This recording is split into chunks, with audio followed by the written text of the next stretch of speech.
12 साल में पहली बार ऐसा हुआ कि मोदी सरकार जिस कानून को लेकर आई, जिस कानून के लिए स्पेशल सेशन तक बुला लिया गया, वो मात्र दूसरे ही दिन 54 वोटों से धड़ाम से गिर गया। खत्म, टाटा, बाय बाय।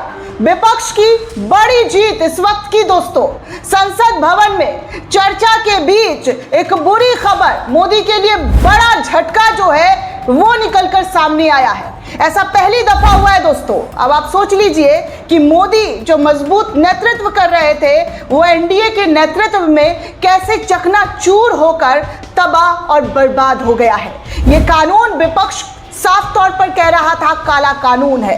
विपक्ष ने साफ तौर पर विरोध किया। राहुल, प्रियंका गांधी, अखिलेश यादव ने जमकर मोदी शाह की बखिया भरे सदन के अंदर उतार कर रख दी। इस कानून को लेकर लगातार स्टेटमेंट सामने आया। हमने आपको एपिसोड में बताया कि कैसे राहुल गांधी ने साफ तौर पर कहा कि जिस महिला के नाम पर आप आरक्षण की बात कर रहे हैं, उस महिला के बारे में आप जानते क्या है?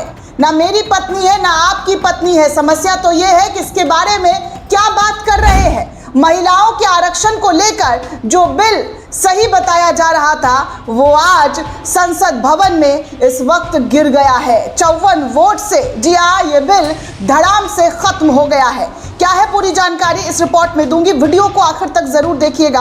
आज का ये दिन मोदी सरकार के लिए काला दिन साबित हुआ दोस्तों। हर तरफ, चारों तरफ थू थू थू थू थू थू हो रहा है कि कैसे मोदी का आया ये बिल अब उनके लिए मजाक का पात्र बन गया है। जो कानून लेकर आए थे, जिस कानून की उपलब्धियां बता रहे थे, वो कानून संसद भवन के अंदर पास तक नहीं हो सका। पास, जी हाँ, पारित करवाना था इस कानून को, लेकिन ये कानून जो है पारित ही नहीं हो सका। ये स्थिति भारतीय जनता पार्टी की जो है अब मौजूदा सरकार में नजर आ रही है कि कैसे उनकी तमाम मनोकामना, तमाम कोशिश जो है एक पल में खत्म हो गया है। एक पल में उनकी तमाम जो मंसूबे हैं वो चकनाचूर हो गया है। आपको बता दूं दोस्तों कि कई गोदियां अंकल भी उछल कर महिला आरक्षण बिल का इंतजार किया जा रहा था सज सवर कर, लेकिन आज उनका सजना सवरना सब खत्म, सब एक एक करके धराशाही हो गया है, क्योंकि मोदी का ये बिल अब उनके ही लिए ख़त्म करता हुआ उनकी तमाम नीतियों को नजर आया। दरअसल महिला आरक्षण बिल से जुड़ा संविधान का 131वां संशोधन बिल सरकार लोकसभा में पास नहीं करा पाई। इसमें संसद की 543 सीटों से बढ़ाकर 850 सीटें लेकर आने का प्रावधान था। 21 घंटे की चर्चा के बाद इस पर वोटिंग हुई और लोकसभा में 528 सांसदों ने वोट डाले। पक्ष में 298 और विपक्ष में 230 वोट पड़े। लोकसभा में मौजूद सांसदों की संख्या 540 है। 3 सीटें इस वक्त खाली है और इसी खाली सीट में बिल को पास कराने के लिए 2/3 बहुमत की बेहद ज़रूरत थी। 528 का 2/3 मतलब 352 होता है। इस तरीके से ये बिल 54 वोट से गिर गया। दोस्तों आपको बता दूं कि पहला जो मतलब इस बिल को लेकर जो खबर सामने आ रही है, इससे जुड़े 2 बिल पेश जो है सदन के अंदर किए गए थे मोदी सरकार के जरिए। वो पहला था परिसीमन संशोधन बिल 2026, दूसरा था केंद्र शासित कानून संशोधन बिल 2026। सरकार ने इन पर वोटिंग कराने से इनकार कर दिया, कहा कि ये बिल एक दूसरे से लिंक है, इसलिए वोटिंग की ज़रूरत नहीं है। 12 साल के शासन में ये पहला मौका था दोस्तों जब मोदी सरकार सदन में कोई बिल पास नहीं करा पाई। इससे पहले अमित शाह ने 1 घंटा स्पीच दिया था, कहा था कि अगर ये बिल पास नहीं होता है तो इसकी जिम्मेदारी विपक्ष की होगी। देश की महिलाएं देख रही है कि उनकी राह का रोड़ा कौन बन रहा है। दोस्तों आपको बता दूं कि ये सब कुछ पैंतरेबाजी के बावजूद भी मोदी सरकार इस बिल को कहीं से कहीं तक पास नहीं करा पाई।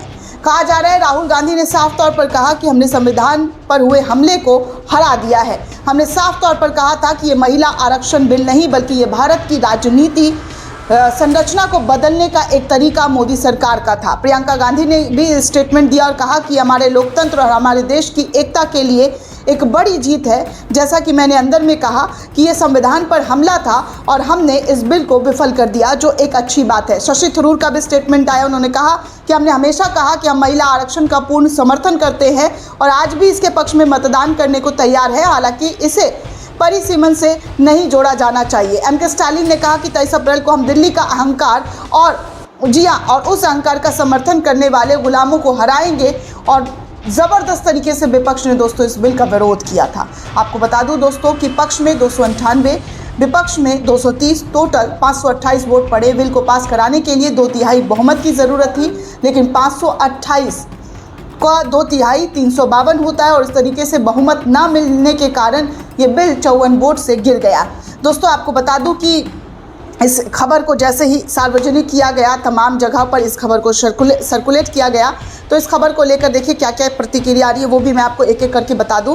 तो कांग्रेस के नेता श्रीनिवास ने लिखा कि मन मर्जी से सीटें तो नहीं बढ़ा सके, लेकिन हैसियत पता लग गई। सिर्फ 6 सांसदों के बहुमत पर प्रधानमंत्री टिके हुए हैं।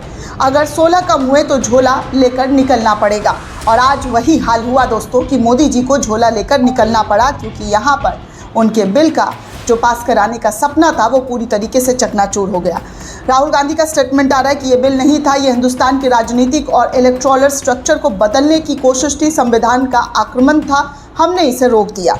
मैं प्रधानमंत्री से कहना चाहता हूं कि अगर आप महिला आरक्षण बिल चाहते हैं तो 2023 का महिला आरक्षण विधेयक आज से लागू कर दीजिए। पूरा विपक्ष आपको 100% समर्थन देगा। अगर ऐसा किया गया तो हम महिला बिल को तुरंत लागू करवा देंगे।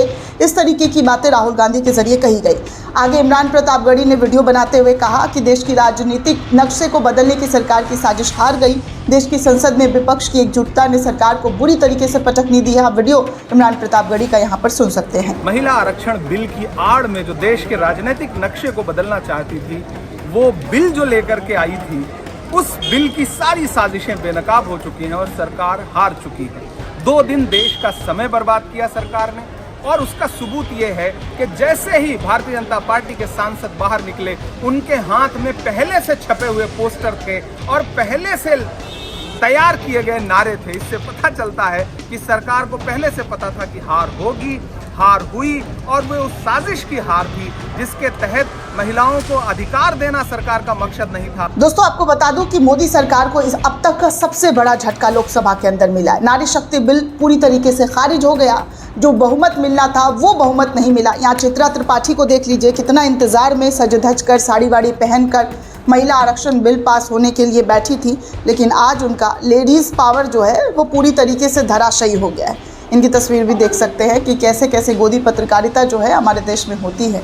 अरविंद केजरीवाल का भी स्टेटमेंट आया है। संसद में डेलिमिटेशन बिल फेल हुआ है, मोदी जी के अहंकार की हार हुई है, मोदी सरकार की उल्टी गिनती शुरू हो चुकी है। ये तमाम चीज़ें जो है इस वक्त तमाम नेताओं के ज़रिए, विपक्ष के ज़रिए लिखा जा रहा है, बोला जा रहा है, और साफ तौर पर इस बिल को नकारने के लिए विपक्ष के ज़रिए उत्साह और जश्न मनाया जा रहा है, जो तस्वीरों के माध्यम से आप साफ तौर पर स्क्रीन पर देख सकते हैं कि कैसे विपक्ष की इस वक्त बहुत बड़ी जीत हुई है।